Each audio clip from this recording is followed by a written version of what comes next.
Esta pelea se está vendiendo como un choque parejo, un invicto contra otro invicto, México contra Japón, juventud contra dominio, pero el boxeo real no se decide por narrativas, se decide por nivel. Hoy no vamos a hablar de fe, ni de si todo sale perfecto, ni de ilusiones construidas en redes. Hoy vamos a analizar esta pelea como se analiza el boxeo de verdad, con hechos, contextos y jerarquía. Y antes de hablar de Picasso, antes de hablar de posibilidades, hay que dejar algo claro desde el inicio, porque para entender si alguien puede vencer a Inoue, primero hay que entender qué es Inoue en la realidad. Naoya Inoue no se puede analizar como se analiza un campeón más, eso sería quedarse corto. Inoue es un boxeador integral en el sentido más literal de la palabra, velocidad que no se desarma bajo presión, técnica que no se rompe cuando hay intercambio, poder que no depende del golpe perfecto y una resistencia mental que le permite atravesar tormentas sin perder el control.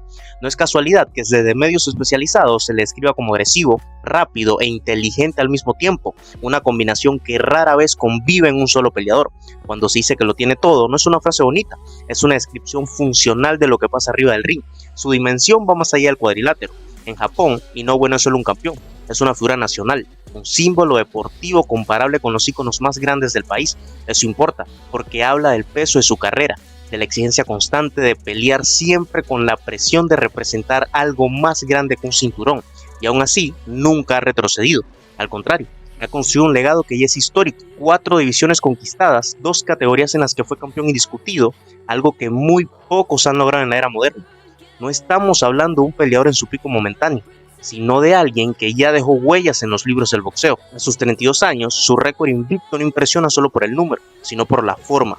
La mayoría de sus victorias no llegan por acumulación de rounds, llegan por quiebre, porque Inoue no pelea para ganar tarjetas, pelea para imponer. En Super Gallo estableció un dominio casi absoluto desde el primer día. Subió 2 categorías sin peleas de adaptación, enfrentó directamente a la élite y una vez más los cinturones terminaron todos en su cintura. Sus defensas no han sido administrativas, han sido demostraciones de jerarquía. Incluso cuando algún rival logra resistir, lo hace sobreviviendo, no compitiendo. Lo más revelador de Inoue no es que gane, sino cómo resuelve estilos distintos. Frente a veteranos técnicos y campeones experimentados, aprendió. En su primer combate con Donaire absorbió castigo, ajustó y ganó. En la revancha ya no hubo historia, lo noqueó temprano. Contra pegadores peligrosos como Luis Neris mostró algo aún más valioso, sangre fría. Fue derribado de manera brutal, se levantó sin pánico, corrigió distancia y terminó desarmando al agresor con precisión quirúrgica. Eso no es solo poder, es lectura, es control emocional, es madurez competitiva. Contra boxeadores resistentes, Inoue no se desespera. Los trabaja al cuerpo, les quita aire, les roba pierna, hasta que el knockout deja de ser una explosión y se convierte en una consecuencia inevitable. Y contra campeones técnicos de su división actual ha sido aún más claro. Velocidad superior, timing mejorado y una capacidad constante de romper patrones. No importa si el rival es zurdo, diestro, agresivo o defensivo. Inoue encuentra el camino y cuando lo encuentra no lo suelta. Hay una idea que define toda su carrera. Inoue no se conforma con ganar, busca dominar. No administra ventajas, las amplía. No especula con el cierre de una pelea, la acelera. Por eso su porcentaje de knockouts no es una estadística aislada, es el reflejo de una filosofía. Ganar no le basta. Necesita imponer, necesita quebrar, necesita dejar claro que la diferencia de nivel existe.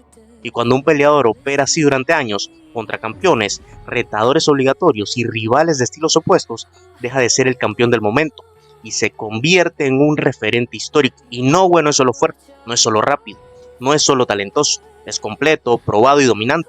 Y cuando se entiende eso, la conversación cambia de inmediato, porque ya no se trata de imaginar qué tan bueno es el rival, sino de medir si ese rival está siquiera en la misma escala.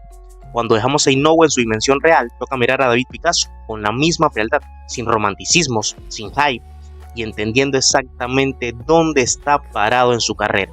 David Picasso llega a esta conversación con algo que en el boxeo pesa mucho en la superficie, un récord invicto. Los números están ahí y no se pueden borrar. 32 victorias, buena cantidad de knockouts, un cinturón plata del CMB en Super Gallo. A los 25 años, en términos de carrera, está donde muchos prospectos sueñan estar. El problema no es lo que dice su hoja de servicios, el problema es que hay detrás de ella cuando se le quita el brillo, porque ser invicto no es lo mismo que estar probado, y ese matiz en el boxeo de élite lo es todo. Hasta ahora la carrera de Picasso se ha construido mayormente en escenarios de exigencia controlada, rivales regionales, contendientes secundarios, boxeadores con oficio pero sin jerarquía mundial real. No hay en su historial una pelea que funcione como punto de quiebre, como esas noches donde un peleador demuestra que puede sobrevivir, ajustar y ganar cuando el rival también pertenece a la élite. Cuando se revisa con lupa quién ha vencido, el patrón es claro. Ha enfrentado boxeadores cumplidores, algunos con apellidos conocidos, otros con récords decentes, pero ninguno instalado de forma sostenida en la cima de la división. Incluso sus combates más relevantes, aquellos que llegaron a las tarjetas, se dieron ante rivales que no representaban una amenaza estructural, presión limitada, velocidad contenida, recursos previsibles. Picasso hizo lo que tenía que hacer, y eso habla bien de su disciplina, pero no responde a la pregunta grande. Técnicamente, Picasso es un boxeador correcto, pulido, bien trabajado. Usa el jab con intención, entiende la distancia, se mueve con orden y sabe ajustar cuando el rival cambia el planteamiento. No es desordenado, no es impulsivo, no es un peleador sin cabeza. Tiene alcance, tiene lectura y frente a rivales de desarrollo ha podido imponer su ritmo sin que la pelea se le salga de control. Ahí es donde su boxeo luce limpio, casi cómodo, pero ese verse bien tiene contexto. La mayoría de sus knockouts llegan cuando el rival ya no puede responder, cuando la diferencia de nivel permite que Picasso marque el tempo y castigue sin castigo de vuelta. En peleas más largas, cuando el oponente aguanta, la historia cambia. El dominio ya no es absoluto, las ventajas son más pequeñas y el resultado se define por tarjetas, no por imposición. Eso no es una crítica, es una señal de dónde está parado hoy.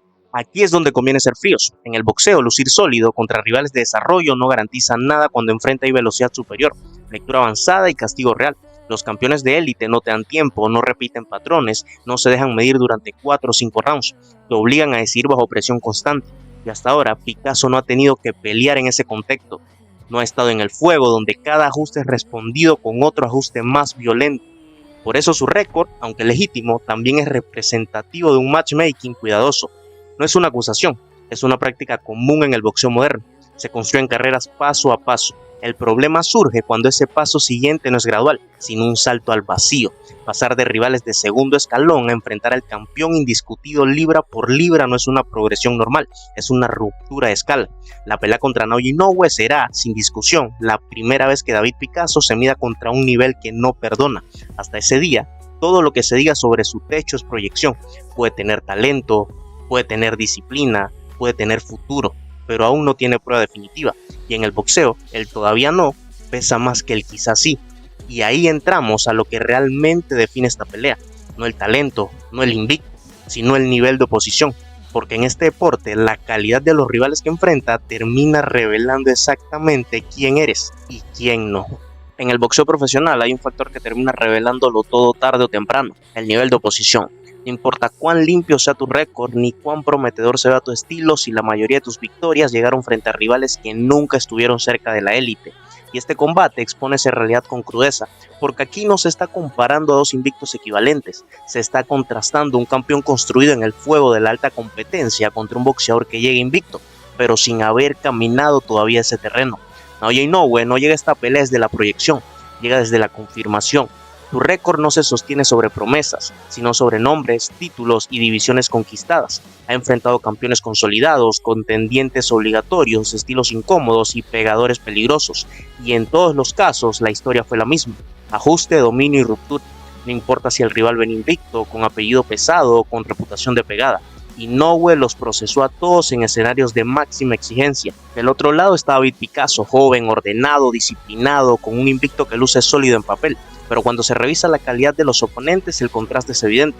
La mayoría de sus rivales cargaban récord inflado por el circuito regional, trayectorias irregulares o funciones de desarrollo. Incluso sus combates más serios fueron ante boxeadores que no representaban una amenaza estructural, sin velocidad diferencial, sin presión sostenida, sin capacidad real de castigar errores. Picasso ganó como debía ganar. Eso habla bien de su profesionalismo, pero no lo coloca automáticamente en la élite. Este es el punto que muchos evitan decir en voz alta. El boxeo castiga los saltos bruscos de nivel, no los perdona, los expone. Pasar de rivales de segundo escalón a enfrentar a un campeón indiscutido libra por libra no es un paso natural, es un abismo. En la élite todo ocurre más rápido, los golpes llegan antes, los ángulos se cierran mejor, los errores se pagan con daño inmediato. No hay tiempo para ajustar sobre la marcha, cuando enfrenta a alguien que ya vivió esas situaciones decenas de veces. Aquí no se trata de talento puro, Picasso puede tener cualidades, puede tener futuro, puede incluso sorprender por momentos, pero la experiencia de alto nivel no se improvisa en una sola noche, no se aprende en un campamento, no aparece por voluntad, Se construye enfrentando campeones, sobreviviendo crisis, peleando rounds incómodos bajo presión real. Inoue ya recorrió ese camino, Picasso todavía no. La historia del boxeo está llena de ejemplos similares. Prospectos invictos, bien trabajados, con títulos menores, que al enfrentar por primera vez a la élite mundial quedaron desnudos en minutos. No porque fueran malos boxeadores, sino porque el ritmo, la precisión y la inteligencia del campeón los superaron en todos los planos. La diferencia no fue de valentía, fue de bagaje competitivo. Y cuando esa brecha aparece, la pelea deja de ser cerrada muy rápido. Por eso este combate no se puede analizar desde el optimismo ni desde el deseo. El nivel de oposición previo explica por qué uno llega con autoridad histórica y el otro con interrogantes legítimos. No es una cuestión de subestimar a Picasso, es entender el contexto real en el que ambos se formaron. Uno se hizo enfrentando a los mejores del mundo, el otro llega a conocerlos ahora. Y cuando ese contexto queda claro, el siguiente paso ya no es emocional, es puramente técnico. Analizar qué pasa cuando esos dos niveles se encuentran golpe por golpe arriba del ring. Cuando se baja el análisis a lo técnico, sin emociones ni banderas, hay una distinción que lo ordena todo. Velocidad real y velocidad percibida no son lo mismo.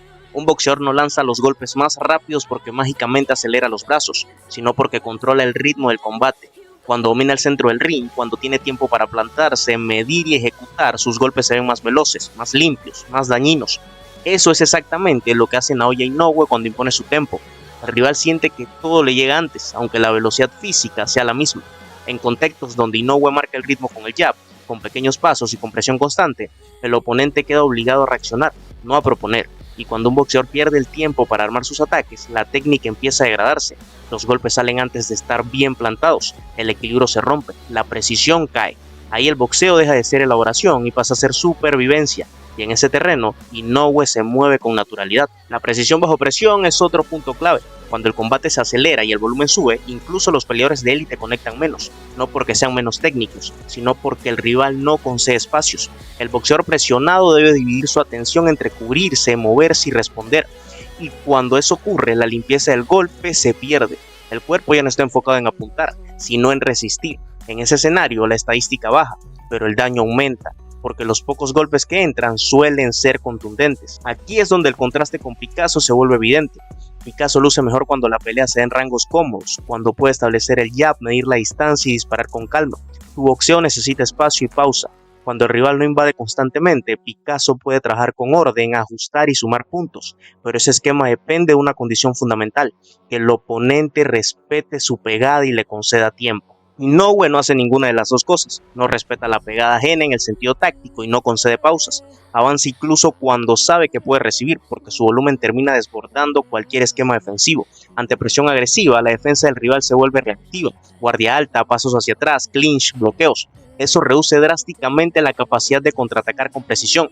El boxeador deja de elegir golpes, los lanza por reflejo. En ráfagas largas, de 3, 4 o 5 golpes, es donde esa diferencia pesa más.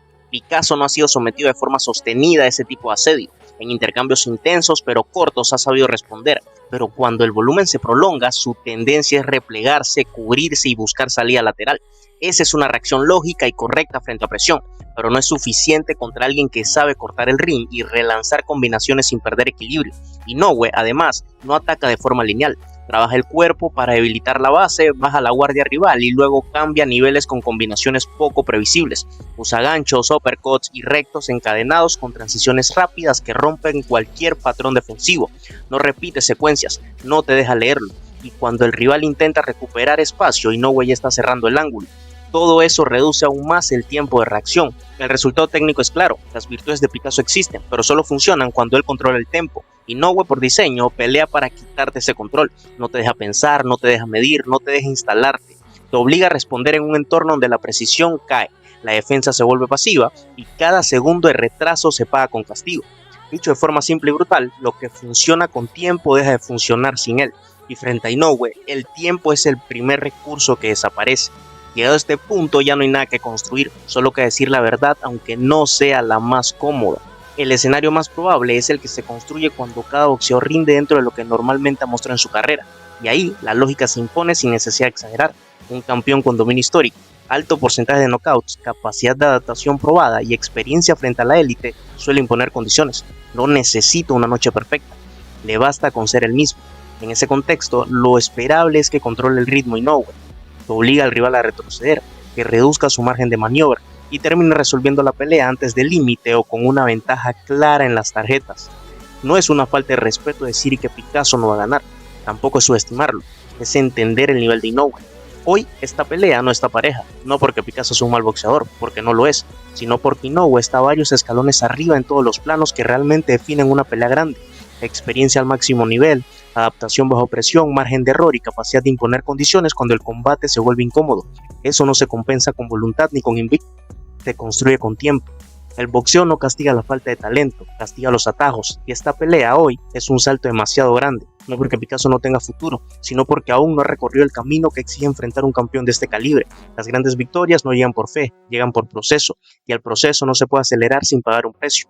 Decir no puede hoy no significa no podrá nunca, significa que el nivel se alcanza paso a paso, enfrentando a los mejores, resolviendo crisis, aprendiendo a perder rounds sin perder la cabeza. Todo eso todavía está por delante, y no hay vergüenza en reconocerlo, porque al final el boxeo es simple cuando se mira sin fanatismo. El talento abre puertas, pero el nivel decide quién se queda. Si llegaste hasta aquí, dime tú, ¿estás viendo una sorpresa real o una confirmación del dominio? ¿Es que el proceso se puede saltar o siempre termina cobrando factura? Déjalo en los comentarios, suscríbete si quieres análisis sin humo, comparte y seguiremos hablando del boxeo real.